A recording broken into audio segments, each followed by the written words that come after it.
আজ 13ই নভেম্বর বিষাদ সিন্ধু রচয়িতা অমর কথা সাহিত্যিক মীর মোশাররফ হোসেনের 168তম জন্মবার্ষিকী। প্রতিবারের মতো এবারও তার জন্মভূমি কুষ্টিয়া কুমারখালীর লাহিনী পাড়ায় 2 দিনব্যাপী নানা অনুষ্ঠানের পাশাপাশি আয়োজন করা হয়েছে গ্রামীণ মেলার। এ উপলক্ষে 3 স্তরের নিরাপত্তা ব্যবস্থা নিশ্চিত করেছে স্থানীয় প্রশাসন। কুমারখালীর লাহিনী পাড়া থেকে আরো জানাচ্ছেন সোহেল হাবিব। 1847 সালে 13 নভেম্বর গড়াই নদীর তীরে কুষ্টিয়ার কুমারখালীর লাহিনীপাড়ায় জন্মগ্রহণ করেন বিষাদ সিন্ধু রচয়িতা কথাসাহিত্যিক মীর মোশাররফ হোসেন। বহুমুখী প্রতিভার মাধ্যমে উপন্যাস, নাটক, কবিতা, গান ও প্রবন্ধ রচনা করে তিনি বাংলা সাহিত্যকে করেছেন সমৃদ্ধ। 35টি গ্রন্থ প্রকাশের পাশাপাশি সম্পাদনা করেছেন সাপ্তাহিক হিতকরী ও মাসিক আজিজান্নেসা পত্রিকা। এদিকে তার লেখা গানের স্বরলিপি তৈরির মাধ্যমে মোশাররফ হোসেনের কর্ম বেশি বেশি প্রচারের দাবি মীর ভক্তদের। শুধু মীরের বাৎসরিক অনুষ্ঠানটি নয়, আমরা যদি মীরের চর্চা করি, মীরের গানগুলোকে নিয়ে স্বরলিপি তৈরি করি, তাহলে বোধহয় মীরের গানগুলো আমাদের মাঝে চিরদিন বেঁচে থাকবে।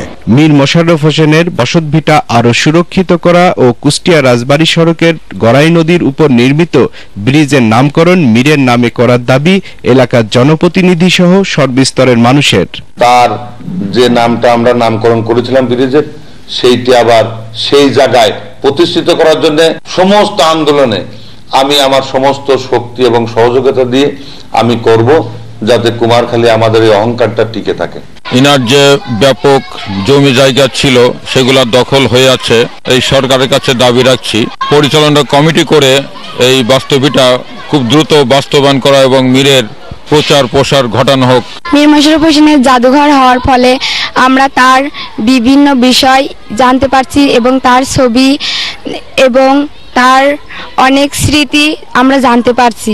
এবার 168তম জন্মবার্ষিকী উপলক্ষে মীর মোশাররফ হোসেনের বাস্তুভিটায় জেলা প্রশাসন আয়োজিত 2 দিনব্যাপী অনুষ্ঠানের মধ্যে রয়েছে আলোচনা সভা, মীর মোশাররফ সঙ্গীত, নাটক পরিবেশন সহ ঐতিহ্যবাহী গ্রামীণ মেলা। অমর কথা সাহিত্যিক বিষাদ সিন্ধু রচয়িতা মীর মোশাররফ হোসেনের 168তম জন্মজয়ন্তী উপলক্ষে তার বাস্তুভিটা লাহিনীপাড়ায় জেলা প্রশাসন কর্তৃক 2 দিনব্যাপী আলোচনা সভা, সাংস্কৃতিক অনুষ্ঠান আয়োজন করা হয়েছে। এখানে 2 দিনব্যাপী গ্রামীণ মেলাও থাকবে।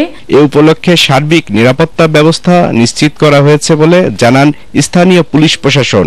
আগত লোকজনের নিরাপত্তা দেওয়ার জন্য আমার 3 স্তর বিশিষ্ট নিরাপত্তা ব্যবস্থা থাকবে।